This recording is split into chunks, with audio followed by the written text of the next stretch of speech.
I got the one and only John King over there. Good morning, John King. Good morning, Peter Christian. How are you doing? I'm doing fabulous, fabulous, fabulous. I had a very interesting experience yesterday. Oh, yeah? I like to go to court whenever I can because that's where stuff happens, and I get lots of audio for our radio show and sometimes some video, and every now and then a pretty interesting story.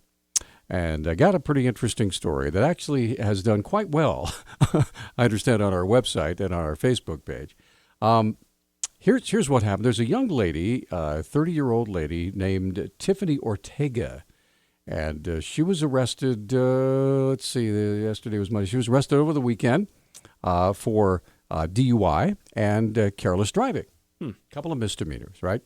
So the way this works, they're held out at the jail, and then they come in and they make their justice court appearance via video from the jail while the judge and whoever's in the courtroom, in the gallery or whatever, is in the courthouse. So we're able to see what's happening, and they're able to see what's happening over at our place. So Ms. Ortega comes up. Of course, she's got, they're handcuffed, and that's just the way it is. And Judge Orzek, she has a routine where she asks people, do you have a mailing address? Do you have a phone number? Blah, blah, blah. Just all these basic things that aren't meant for public consumption, but it's necessary for the court records. Well, while she's doing this, Ms. Ortega I think she lived in a trailer on Cooley, and she said, I live on Cooley, number 55. Just like that. This is how it went. Do you think she was playing it up? Or I don't know. All I know is, let's put it this way. The gallery was extremely amused, except for Judge Orzek. So, according to the story that I wrote, because I was sitting right there, Ortega became loud and abusive toward the judge, and she began by sentencing Ortega to 2 days in jail with a bail of $5,000, just to kind of, straighten her up. Okay, you just crossed the line. Don't do that. Do that in the courtroom. There are certain manners of decor. Well, after Ortega swore at the judge again, Judge Orzek found Ortega in contempt of court this time and added another 24 hours to her jail sentence. But Ortega wasn't quite through yet. She finally looked into the camera and gave the judge the double deuce. The double deuce. The finger with both hands. And you could hear in the courtroom, and the judge is looking at and she's beginning to, smile just a little bit. Well, and she's even smiling. By the way, if you look up this lady on our Facebook page or on our website, I mean, she's smirking for her mugshot. The mugshot it's kind of a dead giveaway. And Orzek said, "Great, we'll give you another 5 days for that. How about 5 for each hand?" So it's an extra 10 days in jail. So she's up to like 15 days in jail, right? For a DUI. Well, for a misdemeanor DUI and careless driving, which ordinarily would be a fine, and you pay your bill and you go. No. After Judge Orzek did that, Ms. Ortega cursed the judge in an extremely crude manner, calling her a name that I won't even hint about.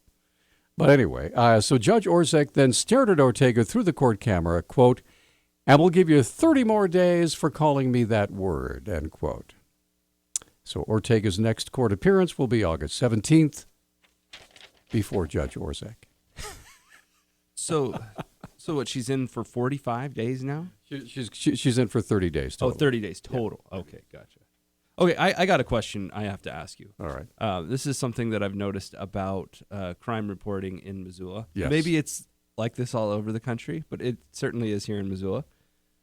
Whenever we do a story about someone that hurts an animal, right, that person seems to get all of the rage, the pent-up anger of generations. But you could do the same story. If I had written the same story, man beats dog, has man beats girlfriend, I probably would not get the same amount of feedback. Mm-hmm. Right. Why?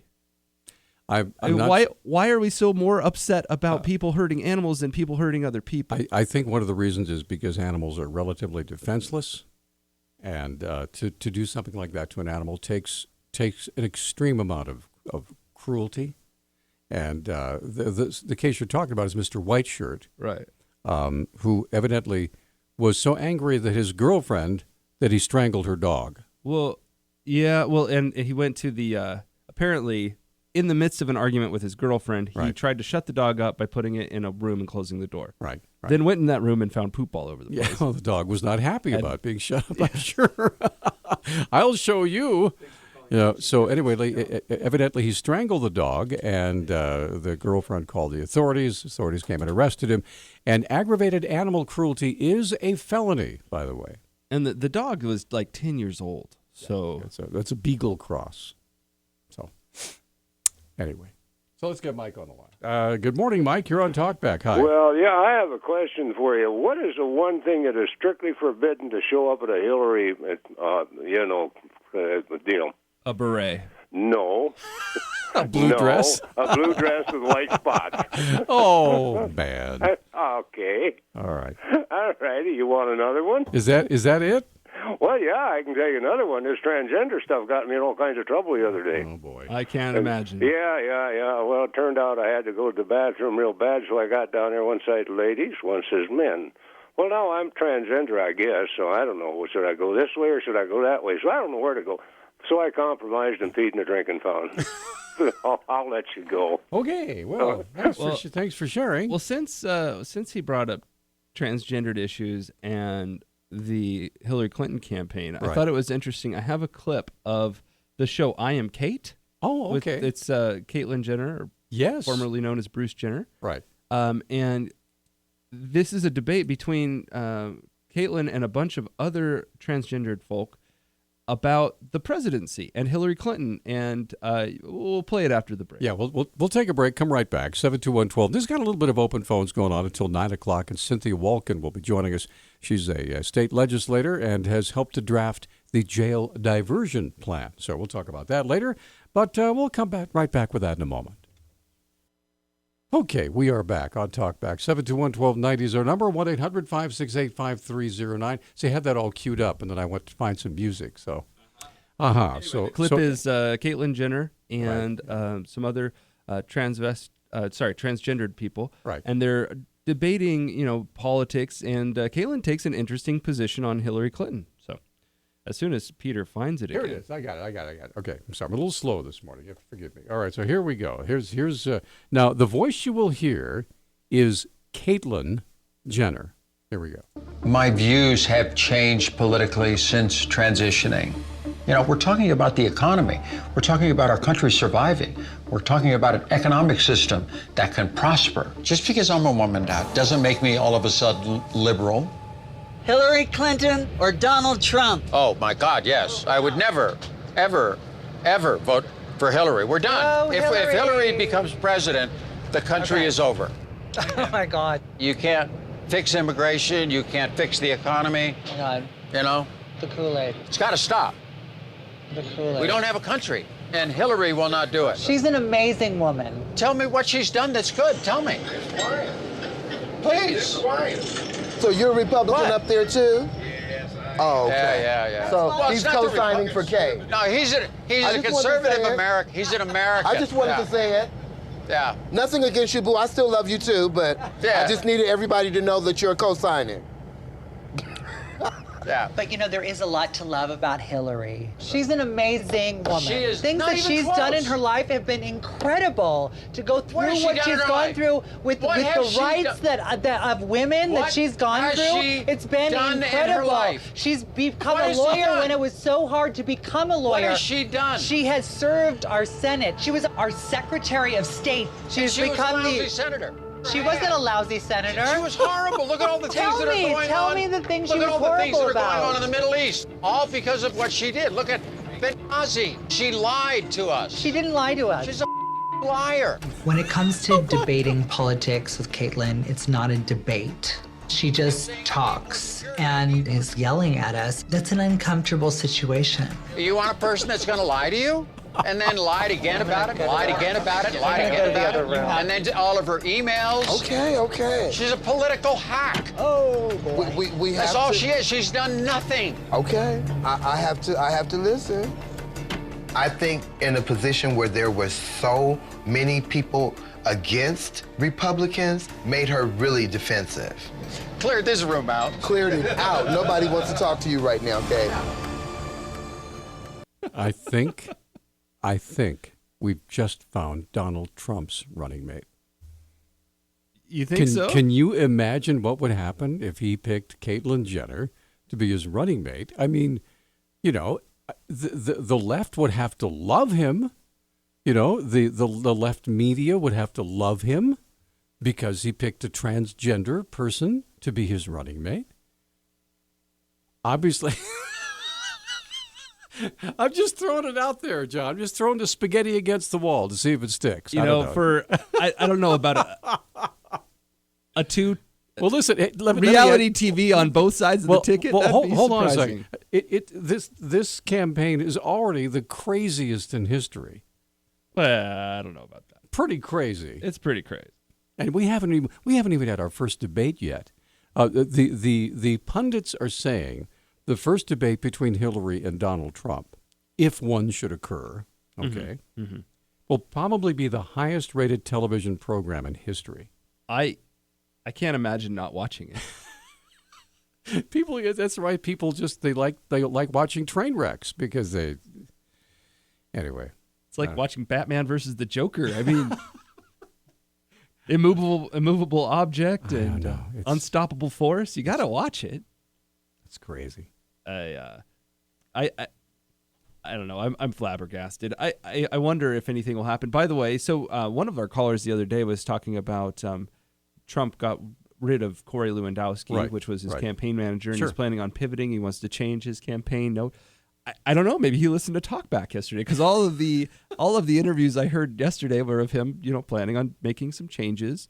He also announced that he was going to announce his vice presidential candidate at the convention. Oh, at the convention. Wow. And he said, I'm not picking anyone who said that they wouldn't want to or might want to. I only want to take a vice presidential candidate that really, really, really wants to. So who said that? I don't know. Like, maybe Newt Gingrich? I don't know. Newt Gingrich has been mentioned quite a bit. What about Ryan Zinke? Ryan seemed to be up for the job when we talked to him. I mean, you don't mess with a Navy SEAL, man. I'm telling you, So, especially because Hillary hasn't named her vice presidential running mate yet.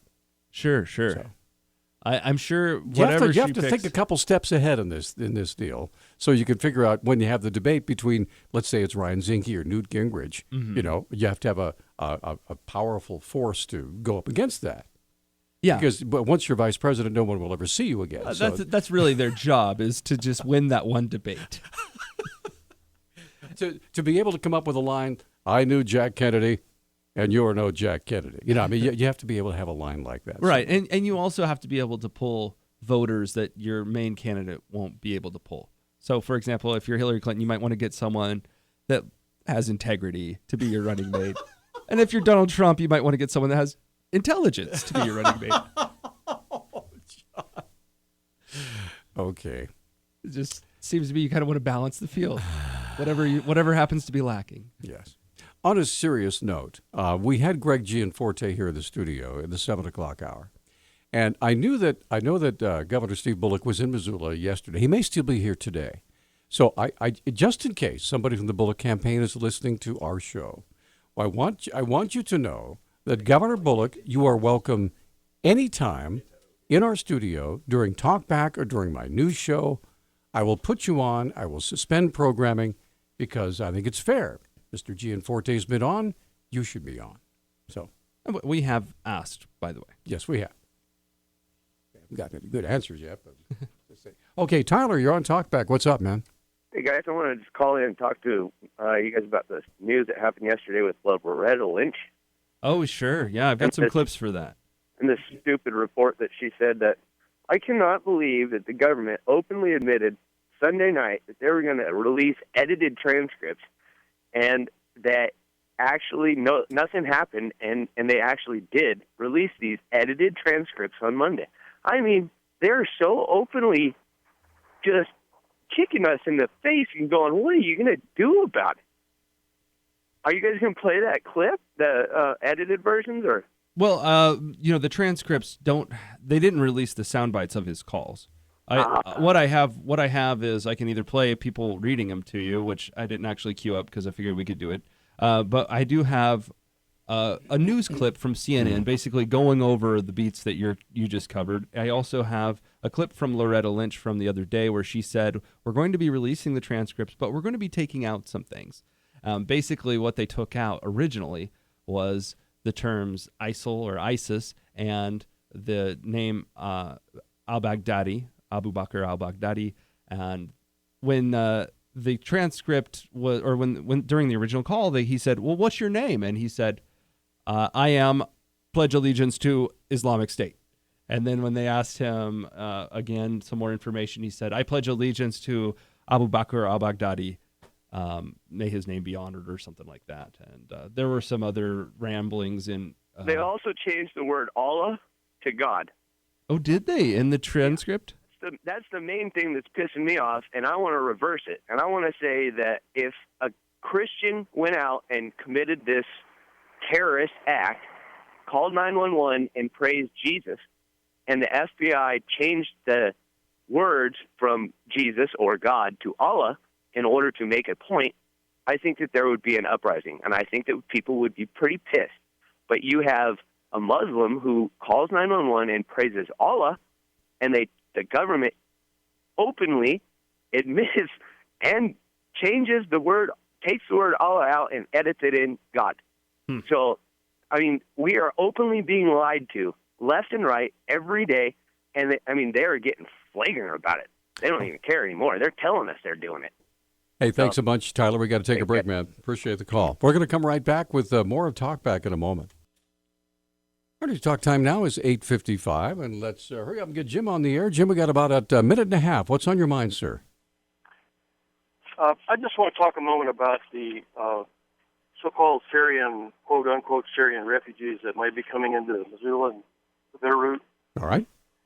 The short version, I spent 25 years working for a large engineering construction company. I worked in 7 Muslim countries in my career, hired hundreds or thousands of Muslims. I know them fairly well. In Iraq, I was there 2 years to vet people in Iraq. I had our own private security. I had access to Army intelligence. I had access through Army intelligence to Iraqi military intelligence. We have 1 minute. Go ahead. I had all kinds of contacts that had been in the Iraqis repatriated with tons of experience and contacts in the ministries. And I had numerous ways to vet people. The people coming from Syria and some of those countries, especially Syria, there exists zero ability to vet them, zero, compared to what I had. And I still made a mistake now and then in the thousands that I hired. Anybody who believes that these people are being vetted has no real understanding of what it takes to vet somebody from the Middle East. And they need to get a better understanding of it. And the people that are telling them that this all worked out and people are being vetted are either extremely naive, or they have some agenda that runs contrary to common sense and flies in the face of trying to keep people in America secure. Hey, Jim, we're out of time. Thank you very much for your call. I appreciate it. We'll be back, and we have a special guest coming up at the top of the hour. Welcome back to Talkback. Hour number 2 underway now, brought to you by AAA. AAA pays for itself with discounts on big brands. Join now. Get a free canvas tote. Visit AAA.com/Montana. Western Montana, New Holland, south of the Y on Highway 10, across from the Axemen. Spray Green Lawn, providing lawn aeration services. Give them a call at 207-9273. And Office City, as they celebrate 100 years in business. See them for office supplies and furniture, price match guarantee, and free next-day delivery.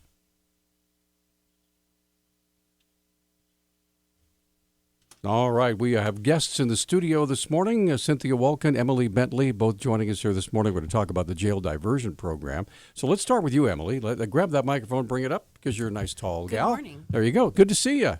Good to see you guys, too. All right, so first of all, for those who have no idea what we mean when we say jail diversion, I know jail aversion. I don't want to go to jail. So tell me what the jail diversion program, what's the concept? Well, about a year ago, or maybe a year and a half ago, I approached County Commissioner Colaroli and Sheriff T.J. McDermott A bit closer to the mic. There you go. Yeah.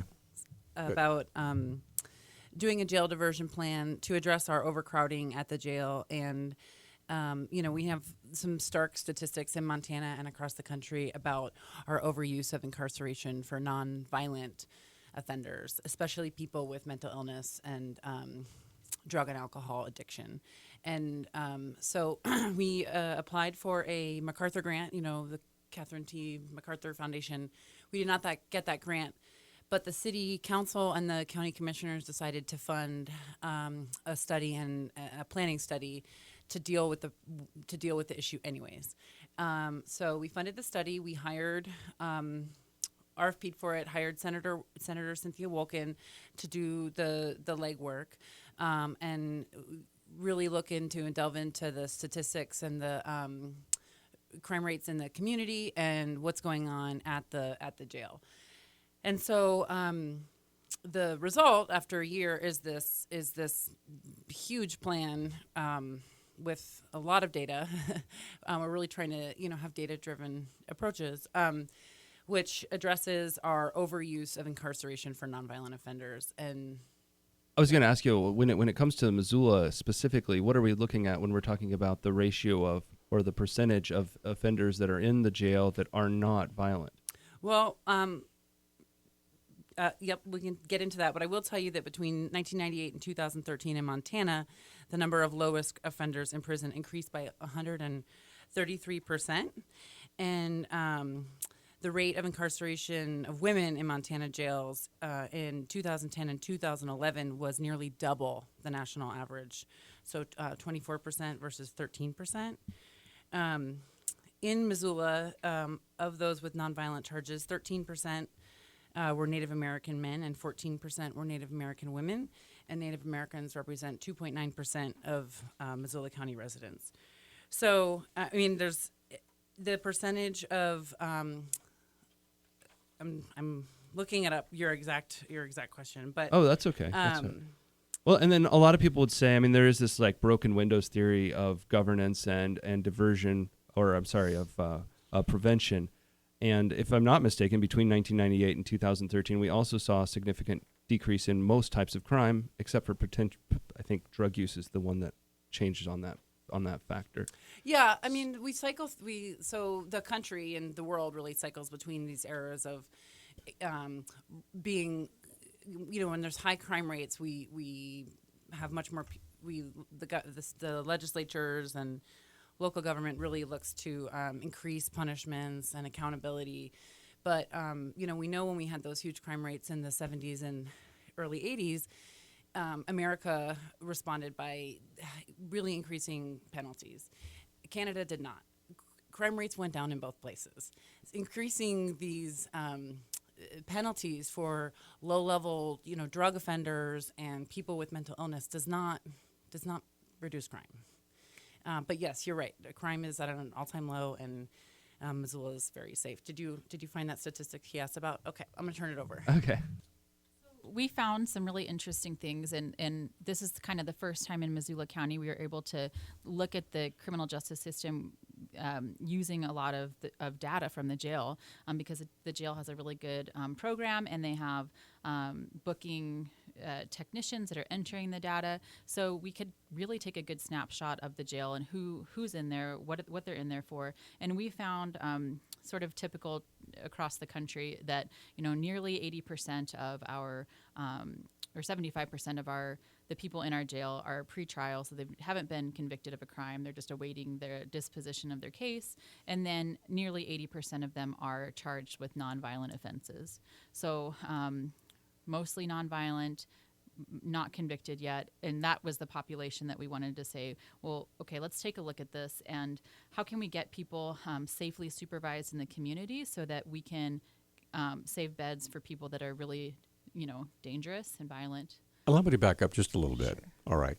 How much of this incarceration is statute driven? In other words, the way the justice system is set up, you commit the crime, you're jailed. Okay, and then minimum sentencing rules. Well, not just that, but let's say you're a DUI and you get arrested, and if you don't have the money to bail yourself out, that first DUI, you're in jail until your justice court appearance, and then they set bail and all that. Then you can find out if you get a public defender, whatever. Then off you go into the district court if it's a felony.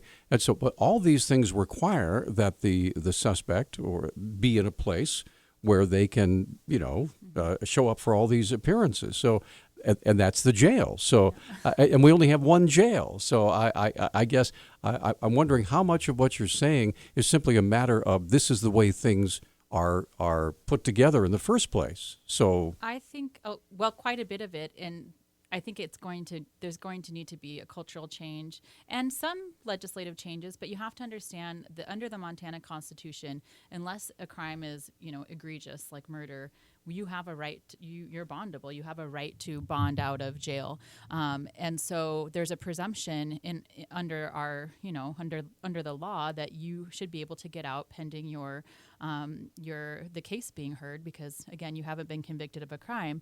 And, you should stay in jail if you are, the judge should consider whether you're a harm to others. So if the judge believes if you get a DUI that you're just going to walk out of there and drive home and drink again, or if the judge has information that you've missed, 9 out of 10 of your last court appearances and you're a risk for not showing up. So those are the two things that we should be looking at. Judges should be looking at when they set bond: the risk level and the risk of fleeing and not returning to court.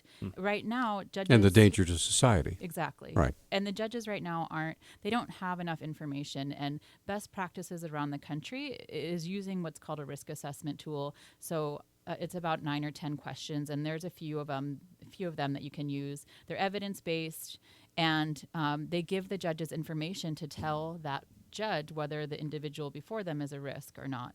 Because as you said, we have 224 beds in the jail for adult males, or for adults. And so that is a finite number of beds. We need those beds for the people that are the greatest risk to the community. And so having a risk assessment to give a judge to tell them, okay, yes, this person got a DUI, but if you give them, an ankle monitor to test their alcohol level and, maybe some other conditions, they can safely be in the community pending their trial. Okay, we're up against a break. 721-1290 is our number. Cynthia Wolken, Emily Bentley. We're talking about the jail diversion program. Just kind of beginning to dive in, put our toes in the water, and we'd love to have your comments or questions. Give us a call at 721-1290. We'll be right back.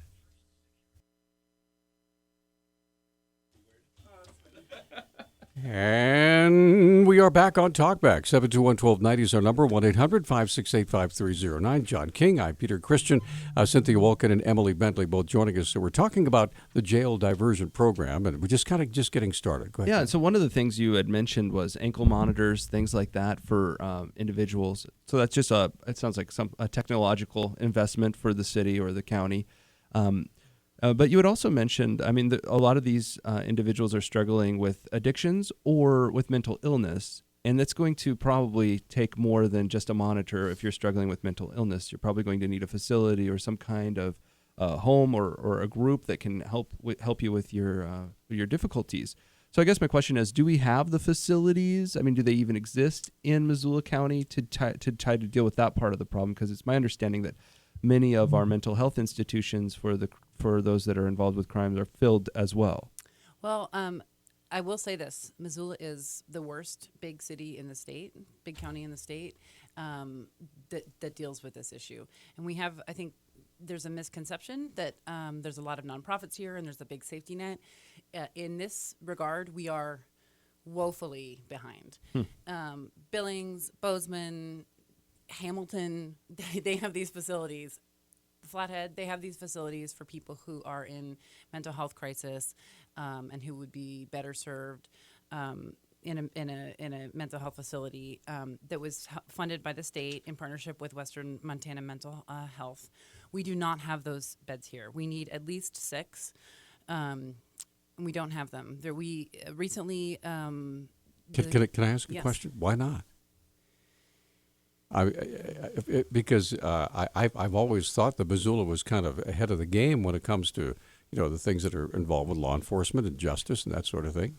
So I guess I don't understand why all these other municipalities are so much farther ahead than we are. Why is that? I mean, you're on the city council, so what are we doing about that? Well, we recently applied for. There's a funding pool at the state. We recently applied for funding to build 2 beds. It's not just government has to partner with the private sector in this regard. We don't have, certainly the city does not have the expertise to build and run a mental health crisis beds. And frankly, the sheriff's department doesn't either. They're sheriff's deputies. They're not doctors. Yeah, and the folks who are at the jail are doing the best they can, but they're not mental health counselors. Right. So partnering with St. Patrick's Hospital and Community Hospital and Western Montana Mental Health is a really important piece in communities where this does where we see these beds and where we have met these needs. The private sector, the local hospitals have come to the table and stepped up. Okay. Well, we have calls, so strap on those headphones there, Emily, and. We have 3 calls, as a matter of fact, so let's get right to them. I'll start with Pascal. Pascal, good morning. You're on with Emily and Cynthia. Hi. Hello. Hello. Hey, can you hear me? Yes, sir. Go right ahead. Yeah. I think it's a great idea to talk about the jail diversion program, but I think the biggest problem in the system is money. Technically, the money drives the system. You see many issues where judges issue fines that people can't afford.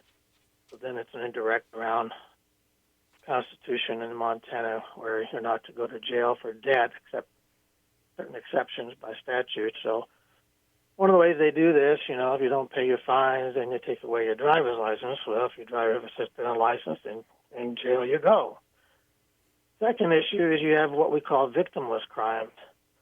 A lot of people are in jail for crimes many times. Maybe it's just over the weekend for a victimless crime. They didn't victimize anybody. They basically violated, whether it was a ticket or something, and no victim. And you got too many judges and prosecutors who are more concerned about prosecuting rather than justice. Or next, you don't have juries even decide on sentencing. There are many juries who could decide that many people don't belong in jail. You got people who can't bail out on weekends, so they're in jail over the weekend. The issue of not appearing, if it's a victimless crime, the person should not be put in jail for not appearing. And when you guys did that study, how many people were indirectly in jail at one time or another due to traffic offenses? And lastly, misdemeanors is an old concept which was the most serious crime except for murder was misdemeanors. And we have 6 months in jail maximum for a misdemeanor. If you get a misdemeanor ticket for a driving offense, you could get a maximum of 6 months for that. That's absurd. Okay, well, let them answer those questions. Thanks, Pascal. Appreciate the call. So go ahead. Who wants to jump in there? Emily, go ahead. I'll let Senator Wolken answer the questions about the state statute. I will tell you this: if somebody has a traffic violation, you're right. If somebody has a traffic violation or breaks a city ordinance that is has no jail time, and they fail to appear in jail, fail to appear to the municipal judge, there can be a warrant for their arrest, and they do sometimes end up in jail. And in justice court, we do see some people even sitting out their fines in jail. Not as much in municipal court. We see more of the failure to appear result in jail time, and in justice court, people do sit out their fines, which has some constitutional implications. Now, what about work release? Isn't that a possibility for someone who has a fine, say a $500 fine? The judge will say, well, you have so much community service you have to serve. So community service is an option in Missoula for judges, but again, it's up to the judge to decide, and sometimes they will, and sometimes they won't. So it's sort of a discretionary tool. I would hope that we can see more of those diversions in the future. Can I ask one Sure. quick question? This may be kind of out of left field. Do you take the judges, the justice court judges and the district court judges, do you take them out to the jail on a very, very busy day and say, this is the effect of the decisions that you're making with these folks? Well, no, I mean, because they are public servants. Many of them are elected. Some are appointed. But it may be helpful for them to see, wow, so this person that I sentenced to 30 days in jail, look at the conditions they're in, look at the people they're with. Would that help change some hearts and minds, or am I just being Pollyanna-ish here? Well, I don't know about being Pollyanna-ish, but I will say this: for Sheriff McDermott has made great strides to have better communication with the judges. And just to be clear, we're not really talking about district court quite as much because we're talking about a nonviolent group. Yeah. So this mostly justice court. And justice and municipal. Mm-hmm. And so what Sheriff McDermott they have appointed somebody just for to deal with overcrowding. So when the jail gets overcrowded, Lieutenant Ziegler is a deputy at Missoula County Detention Facility, will call all of the judges and say, I've looked through the roster. These are the people that we have of the 224 beds who are the least violent and who are here on the most the most minor offenses. The most minor offenses. Right. Some judges are very receptive and will respond right away and let people out, and then others are much won't. Just won't. There's a perception, at least among some of our listeners, that our bonds are higher in Missoula than maybe elsewhere in Montana. Is that true? Does that play any role in this? So there was no way for us to really do a quantitative assessment of our bonds versus other bonds for similar people in similar backgrounds. And of course, it varies. We did a lot of, qualitative input and meetings with stakeholders. And if you ask a public defender, they'll tell you yes. If you ask a prosecutor, they'll tell you no. So it's hard to get at that. But I think one of the numbers that really stood out is that the cost of a night in our county jail is about $108. Last fiscal year, we had about 900 people who spent time in jail because they were unable to post bond for a nonviolent offense. So there is a significant cost to that. There's a cost to the city and county taxpayers when people aren't able to bond, and that again goes back to the risk assessment. Tell us if this person is a danger to the community, and we'll keep them there. If they can safely be supervised, let's do that. Okay, we're up against a break, so stay with us. And we have Mike and Catherine and Craig all want to visit with you guys, and we're going to come right back with more in a moment. Talkback, 721-1290 is our number. Cynthia Wolken, Emily Bentley joining us in studio talking about the jail diversion program. Okay, just one follow-up question. It's difficult for me to understand why we don't know how expensive the bonds are in Missoula compared to other places, because it's public information. It should be data we could collect very easily to find out if that was true. Right, but you have to have a central database. There is no central database. There's no one collecting that information. So one of the biggest, if you read the plan, one of the first things that that jumps out is our lack of reliable information. Although the police, the city police and the sheriff are better than they were 5 years ago, significantly better, there's still a huge gap in the information that's collected. So you need some infrastructure to make that happen. Right. And so one of the things that's on the table for the county budget this year, and I cannot speak for if it'll get funded or what, but I know one of the sheriff's requests has been a booking technician that will be able to collect more detailed information. So yeah, okay. It's on piece of papers now. Let's get Mike on the line. Mike, thanks for holding. You're on Talkback. Go ahead. Well, just to hang on a minute, I'm going to go with John's question there. You mean you can't pick up a phone and call Great Falls and ask them what they're charging, or Helena or Butte or any place else. Well, no, they know what those other cities are charging. I know.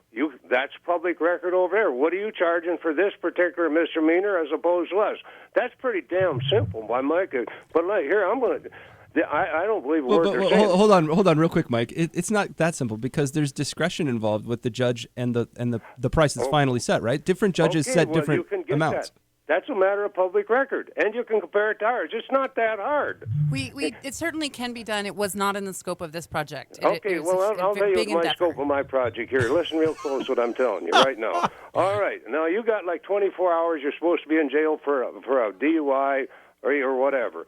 There is a real simple way of emptying out that jail, and that is go out here in the parking lot, put a cot, a tent, and an outdoor privy, and make a chalk line around and say, you guys have got to be here for 24 hours. There's the line.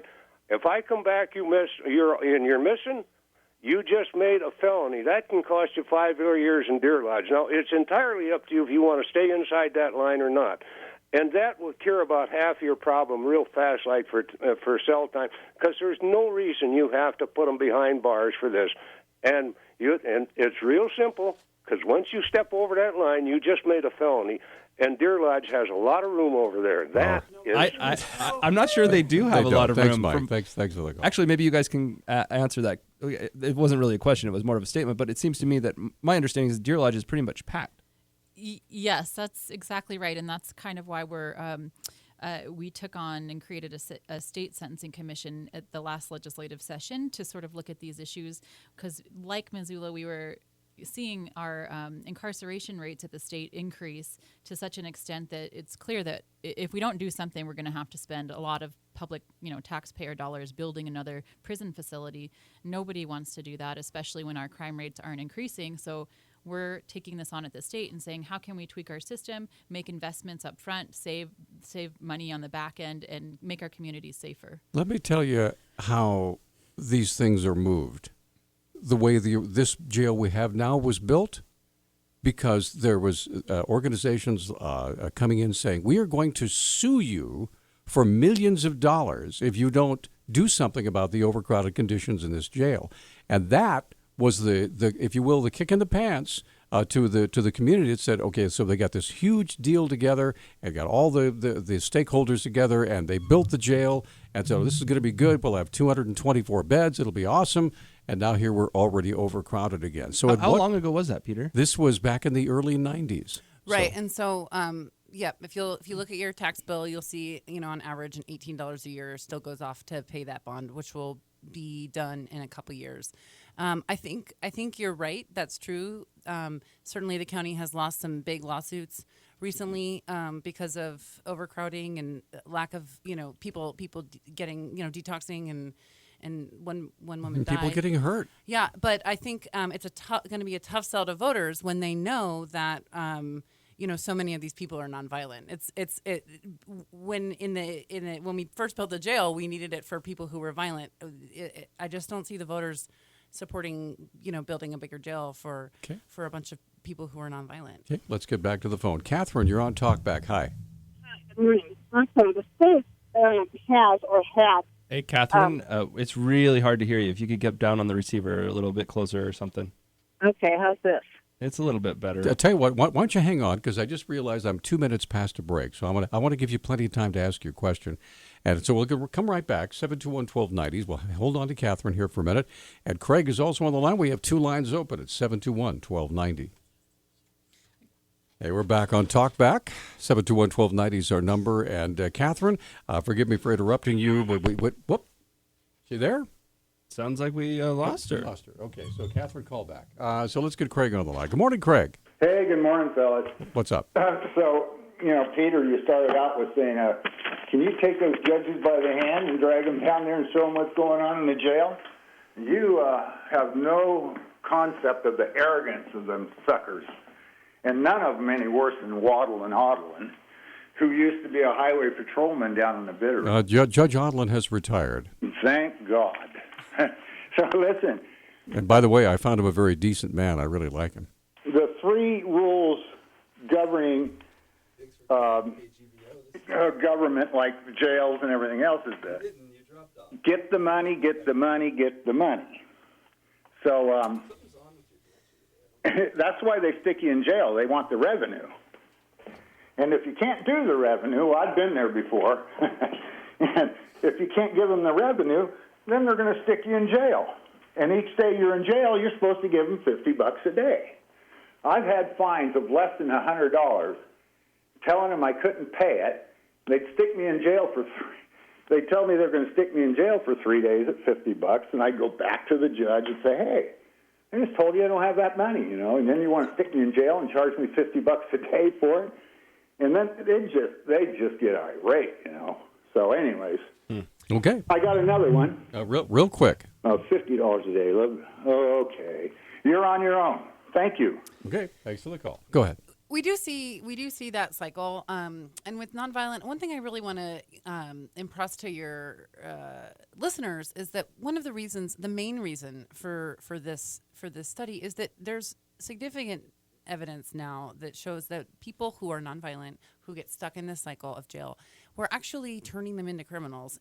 We are making society less safe by putting them in jail when an alternative, when they can keep their job, keep their housing, keep their kids.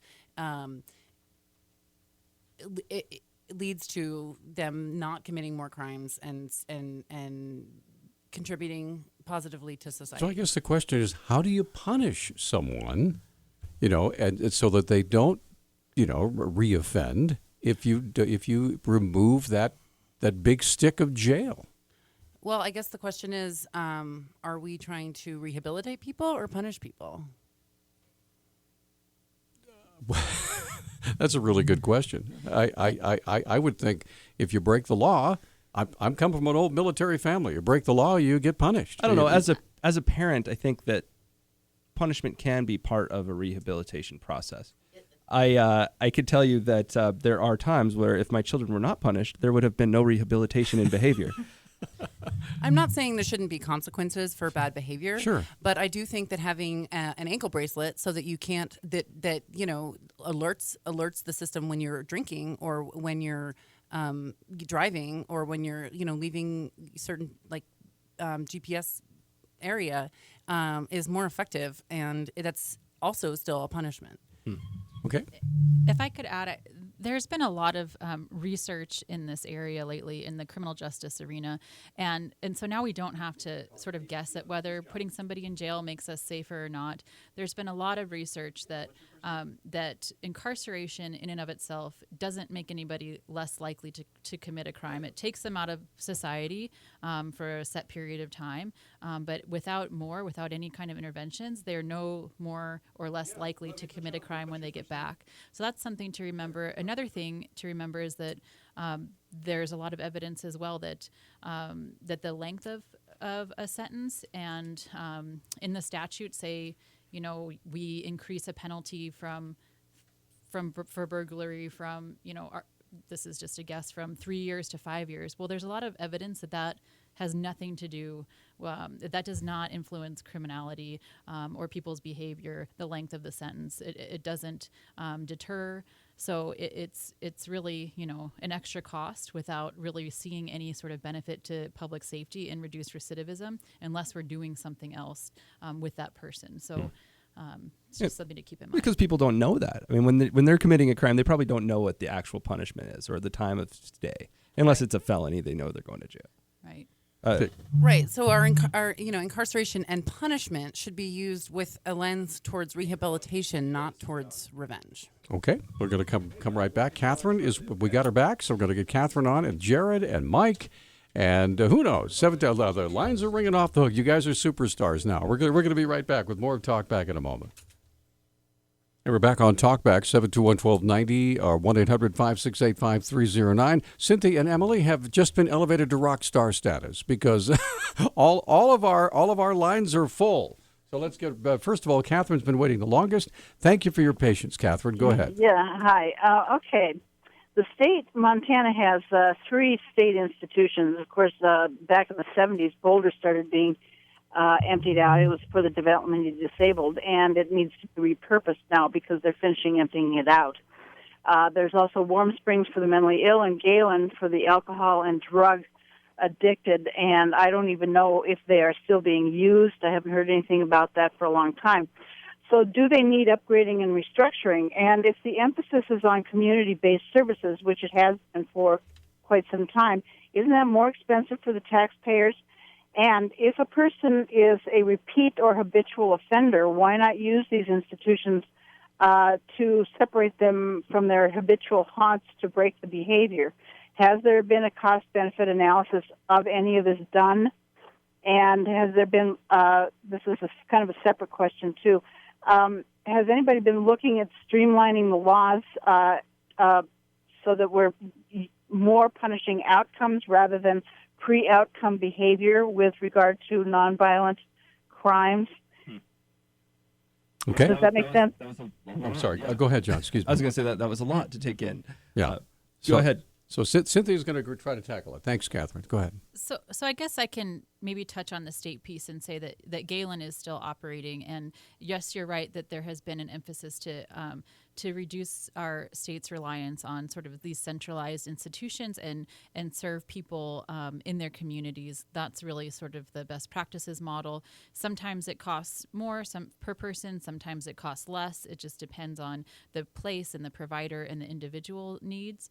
But I will say that we do have one state hospital, and that hospital should be reserved for people who absolutely need to be there. As Councilwoman Bentley talked about, we, the Missoula community, we're a heavy user. We send, we're smaller than Billings, and in one recent year, we sent more than twice the number of people to Warm Springs to the state hospital.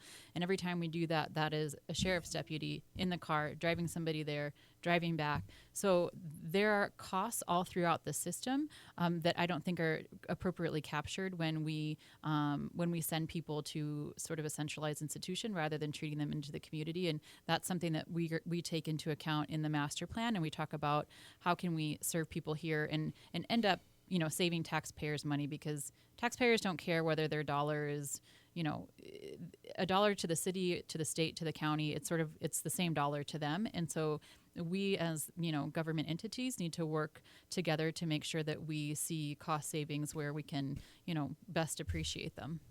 One of the questions I had was about, you were talking about the centralized care. We're shipping a lot of people off to Warm Springs, or whether that's Deer Lodge or whatnot.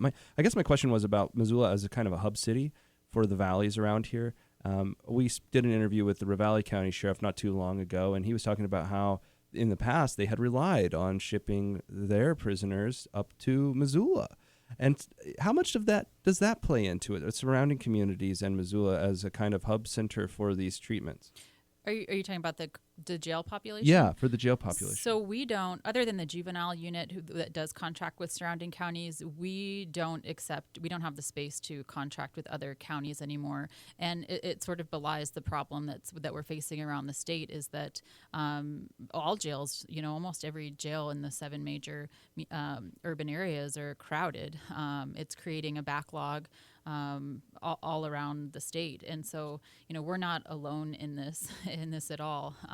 We're running out of space. So when we say, well, if we just, why don't we contract with another county? Why don't we send our prisoners somewhere else, or our inmates? There's nowhere to send them. No place to send them. All right, let's get Jared on the line. Jared, go ahead. Thanks for holding. Go ahead. Thank you. You talked about the monitoring bracelets, and I know that there's a cost that goes along with those. And I think they're okay for somebody that can afford them. But what about the lower income people that are wearing them and can't afford them? Who ends up paying for it then? Not only that, the SAP program or the 24/7 program is something that the individual has to pay for themselves to get tested for DUI twice a day on their own dime. Sure. And so the plan recommends Thanks, that Jared. we have local and state resources for low income people. So we put a pool that's just for low income people to pay for, so that we can pay for those programs. Does it pencil out for the community? Is it cheaper in the long run to do that facility rather than putting them in the jail? Well, it's about $15 a day for the electronic monitoring and $108 for jail. So you tell me. Much cheaper. Yeah. Yeah. So I just to give a broad overview of the plan, because we just to let people know sort of what's in it. The jail diversion master plan, looks at sentencing options for nonviolent offenders and diversionary policies to balance public safety with the goal of reducing recidivism rates and also saving county and city tax dollars. It covers some state and national and local efforts. It's an analysis of the current Missoula County detention facility population. It looks at Missoula court and caseload statistics, which was very hard work because we had to go and with a comb, work with the clerks of the courts because there's no database for that information. The behavioral health approaches, which we've been talking about a lot, including crisis intervention training for the law enforcement, emergency detention beds, addiction services, treatment courts, and social drop-in center and supportive housing for our downtown population. We can talk about that too. It looks at jail programming, which we never had before, and now Sheriff McDermott has reinstated some programming at the jail. What does that mean? Like Alcoholics Anonymous and... Oh, I got you. Like programs to help... inmates. Right. So Homeward now goes in there and does a financial literacy class. I mean, it's a pretty captive audience, and then also, yeah. It's not like Talkback. Right. Well, and the other thing too about it that's nice is that the benefit is that when people are in jail and they don't have any communication with the outside, they sort of have this culture shock when they come out, and they can't. It's really hard for them to reintegrate. So when you have regular folk going in there and communicating and helping them with resume building and some of these life skills that they may have not gotten, because we know that the jail, if you're poor, you're way more likely to end up in jail. We're going to come right back. We have a 1-minute break, and then we'll come back and we'll try to get Mike and Emmett's calls on just as quickly as we can. Stay with us. Okay, we're back, and we're running out of time here. So, Emily, I know you wanted to kind of expand a little bit on what you were saying before we interrupted you. Well, I was just listing what is actually in the plan. We also look at, as I said, jail programming. We look at outstanding warrants. The city's been working really hard. The municipal courts and the city police have been working really hard to get this huge backlog that Judge Danks inherited of unvalidated warrants. So that we now can say that when somebody has a warrant, it's actually, deserved. Case processing, and we also looked at pretrial supervision and monitoring, as we talked about electronic monitoring. Right now, we really focus our money on, we very little of our money is focused on pretrial. So people who can't post bond, we don't do a lot of pretrial supervision. Most of our supervision is pre-release supervision. So after, at the end of your sentence. So more upfront. And then, sentencing laws and diversionary sentencing. Obviously, we are well aware that we cannot force the judges to do anything, but we can certainly, and it's our role to advocate. Well, I think maybe I'm wrong, but the legislature does have can, the but, ability to make judges But do this things. is a local plan. So Gotcha. that fits in more with the state sentencing commission that Senator Wolken carried the bill on, came up with the idea, worked with the ACLU and prosecutors around the state, and now is chairing that sentencing commission with senators and from around the state, Republicans and Democrats. Okay, let's get another couple calls in if we can. Mike, go ahead. Hi, thanks for taking my call. You bet. I really like Mike's idea for a couple callers ago about the chalk line. But it doesn't have to be a tent. It can be a vacant building that's like a mercantile or an abandoned school. Like a random mercantile. Do not say the M word. Yeah, that has a barbed wire fence around it. Garnet Ghost Town isn't used that much this time of year. There you go. But really, that idea with the chalk line is the same thing that we're talking about with electronic monitoring. Well, the thing about electronic monitoring, real quick, and I'll let you go and let Emma talk, is sometimes it's best to get people out of the situation they're in. When you have an electronic monitor system and they're addicted to meth, and you release them back into the meth house, then that's probably not the best way to go about it. So, All right. Thank you. Thanks for the call. Emmett, you're on Talkback. Go ahead. Whoop. That wasn't it. I'm sorry. Now I've got Emmett. Emmett, go ahead. I've always thought that if you're a nonviolent offender, let's say you smoked a little dope or did something kind of stupid or whatever, got into a little bit of trouble, but you're not violent, I don't think you should be in jail, period. I think that it should be rehabilitation, let's say community service, wear the orange jumpsuit and sweep parking lots. That's what it should be only. I really think that jail or prison should only be for the drooling, violent psychopaths that are menacing society. Someone who had a traffic stop, or a little, smoking pot, a little drugs, shouldn't ever be in a jail. And I'm upset with this whole idea of paying $50 a night to spend in jail. I wouldn't pay that. I mean, that's a regressive tax nobody could pay, and especially since so many people in jail are dirt poor and they couldn't pay that at all. I think it's terrible. So I do think the prison system needs to be reformed in that way. Emmett, Thank we're running you. out of time. Thanks for the call. Go ahead, ladies. Who wants to jump on that? We're almost out of time, and I think everyone, at least both of you, probably agree that you don't want nonviolent offenders in jail as much as possible. That seems to be the whole point of your argument here. So I guess I wanted to sum things up. Right now, you're in the public feedback phase, and you haven't yet given actual, as far as I know, recommendations yet to the county. So what should people do if they want to get involved and find out more? They can. So the city and the county, we've presented the proposals to the city and the county. They can weigh in by emailing the county commissioners or emailing the city council. Where can we find the plan? The plan is on the county website. If you go to the county website and go to planning documents, it's there, as well as the jail diversion at Missoula.US website for comments. But don't be intimidated, please, by the length of the plan. It's lengthy, but a lot of that is data. If you go to the very end, there is 4 or 5 pages of the actual recommendation. So it is pretty accessible, even though it's a long document. And we really are looking for community input and support, because this is a community document.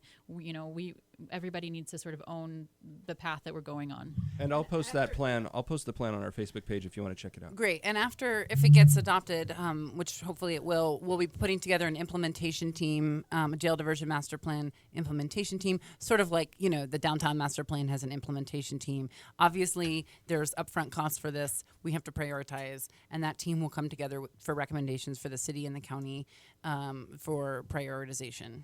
All right. Now, so let me ask you, we have less than a minute left. What is the ultimate goal in 30 seconds or less? Public safety. Okay. People are more likely to commit increased crimes and to recidivate if they are in jail for nonviolent offenses. Okay. All right. So contact information, how do we contact you ladies if we have questions or comments, or would you prefer just to? My email is ebentley@ci.missoula.mt.us. Great. All right. All right. And Cynthia, thank you much for your hard work. I know you've been working very hard on this for a long time. Thank you. All right. That's going to do it for Talk Back for today. What's coming up on tomorrow's fabulous I believe it's show? a professor from UCLA talking about the rise of political groups in Europe. All right. You guys have a great day and enjoy this the beautiful day, and we will see you on this second full day of summer. We will see you tomorrow morning at 8:30 for another edition of Talk Back.